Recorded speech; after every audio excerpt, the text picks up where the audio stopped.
Listening? Okay.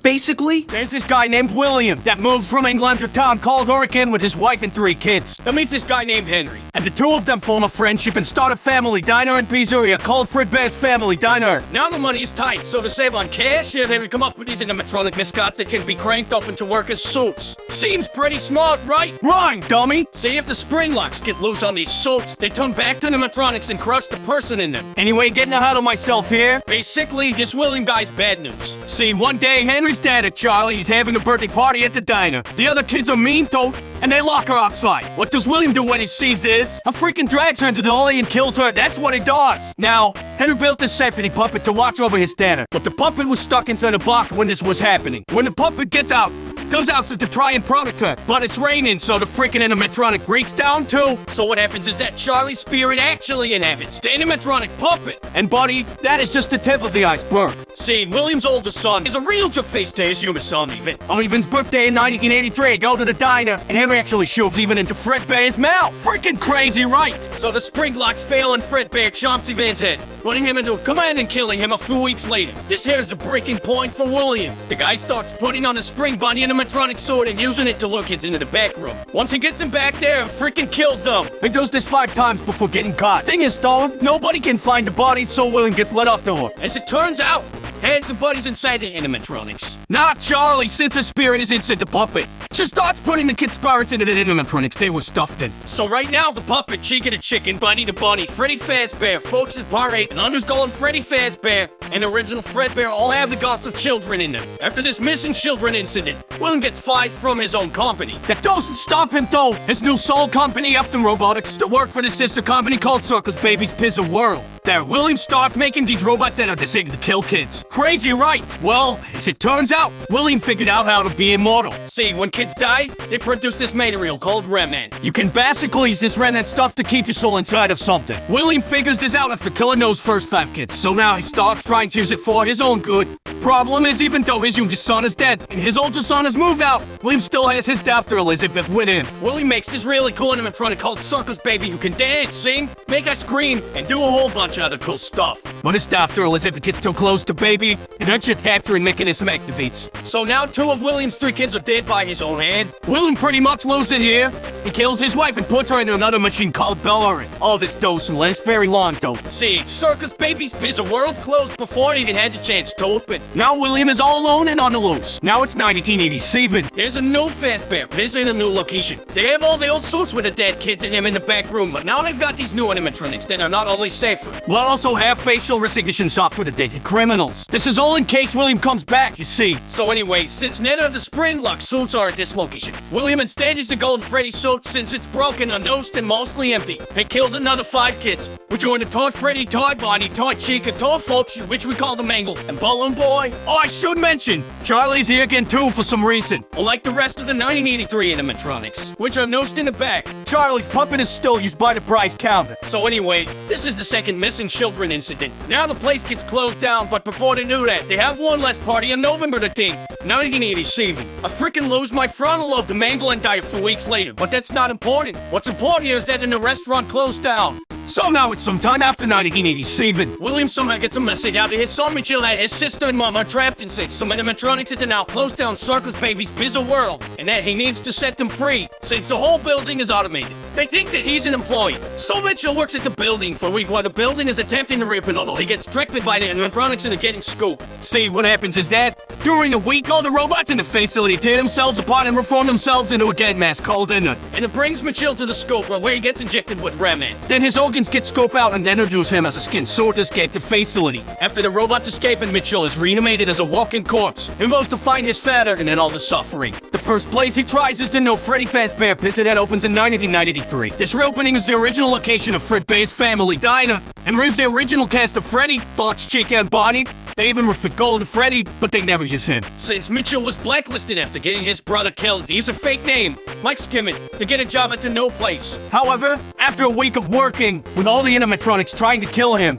thinking that he's his father, he gets fired and the place shuts down. Mitchell wouldn't find William until 2023 with Fazbear Fright, but before that happens, we need to talk about what happened to William. See, William just come back to the original location. He knows that the kids all live inside the animatronics, and he can't have that, So he goes to the building after it's being shut down to try and dismantle them. See, all Fazbear locations include a hidden room that is off the map and invisible to animatronics for storage. Also for spring lock, failing victims to bleed out and so that the children don't see. William hides in this room, coming out to dismantle the animatronics until he tears down all 5 of them. However, once he does this, the ghost manifests and attack William, forcing him to hide in an old spring bunny sword that's been rotting in the room since 1983. And puts it on and lets it down, but the spring locks fail and he gets crushed. Since William has been injecting himself with Rem for years and come back to life after getting crushed inside his sword, doesn't have any will of his own, being locked in the room until 2023. In 2023, an amusement park opens up a scary attraction called Fazbear Fright, which was a bunch of old Fazbear artifacts from the old locations. As a horror attraction, they find this old spring bunny sword in a hidden room and transport him to Fazbear Fright, where Michael is working. This is the moment he's been waiting for. After a week of working at the location, Michael used the fall they're wearing in the building as an excuse to set fire to it, killing William once and for all and freeing the remaining trapped souls, who have also been haunting Michael for the week he was working there. Or so he thought. As it turns out, William survives the fire, rebuilds the parts of him that were destroyed with the leftover parts in the building, and escapes to kill some more. Now we have the puppet, and William all off on their own in the whip. Ennard gets tired of Elizabeth controlling him, so they kick Elizabeth out.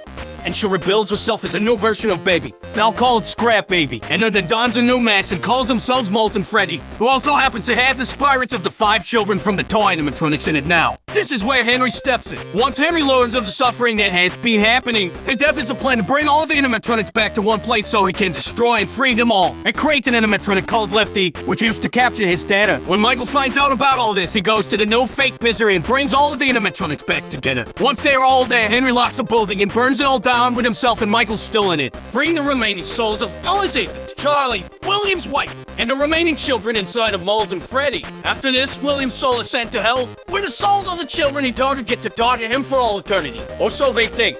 See, sometime before being killed, William used his genius to scratch his own memories and consciousness in the binary code of some other components of the animatronics. The problem with Henry's plan was that Fazbear Entertainment was all in his own hands, and was actually still running as its own company at this point. See, sometime during the events of the games, an in-universe game developer was hired by Fazbear Entertainment to make their video games as a way of making a real story seem like fiction. After that, they then hired a different company called Silver Parasol Games to create the Freddy Fazbear Virtual Experience to make it seem as if the previous games were wrong and to double discredit the real stories of the children getting killed. The problem, though, is that Fazbear Entertainment promised Silver Parasol with some computer chips to scan in order to make the animatronics more realistic. When they do this, William's consciousness code is brought in the game, basically bringing him back to life in the video game. During development, this robot William, called Glitchtrap, programs itself to be able to take over Tester's body, essentially bringing William Afton back to life. William is first able to control a developer named Jeremy, but he decides that Jeremy isn't a good candidate, so he controls Jeremy and makes him kill himself using a goggle paper slicer. Glitchtrap tries to control the named player of the game, but the player manages to defeat him and lock him away. However, before this happens, Glitchtrap finds a host named Vanessa and decides to use her. After the Freddy Fazbear Virtual Experience, as well as an added Halloween doll, Fazbear Entertainment and commissioned the creation of a gin mall called the Fazbear Megapixelplex. During the time that the Megapixelplex was running, multiple animatronics would switch around and the tragedy started again. But before we go into the events that transpired there, we have to talk more about Vincent and another individual known as Patent 46. Patent 46 to be a tech-savvy genius, but is also at the same time a chill. And how they are treated and referred to by the various topics that we hear their sessions from? Well, it's clear that Patent 46 and Vincent to different people.